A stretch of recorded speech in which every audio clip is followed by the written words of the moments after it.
سی منڈی بہاؤدین وزیر اعلیٰ پنجاب مریم نواز شریف کے وی این secretary livestock Punjab Saqib Ali Atil کے احکامات، deputy commissioner doctor Faisal Saleem کی ہدایت اور ایڈیشنل ڈائریکٹر لائف سٹاک منڈی بہاؤدین ڈاکٹر محمد ممتاز بیگ کی زیر نگرانی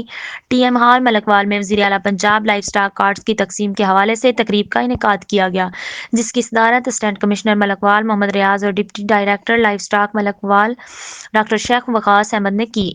تقریب میں ڈاکٹر امجد رؤف اور ڈاکٹر شمریز الرحمان نے اس اسکیم بارے اہلیت، قواعد و ضوابط، اغراض و مقاصد اور معاشی فوائد بارے شرکاء کو تفصیلی آگاہ کیا۔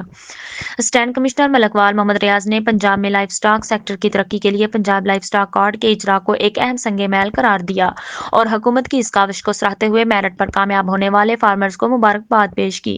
Deputy director livestock Malakwal doctor Sheikh Waqas Ahmad نے بتایا کہ اس اسکیم کے تحت کامیاب ہونے والے 154 فارمرز کو 1,35,000 سے 2,70,000 فی کس بلا سود قرضہ جات فراہم کیے جائیں گے،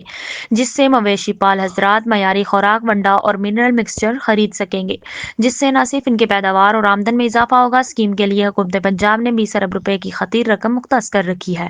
محمد رشید بھٹی، بیورو چیف، MAT20 نیوز، منڈی بہاؤدین۔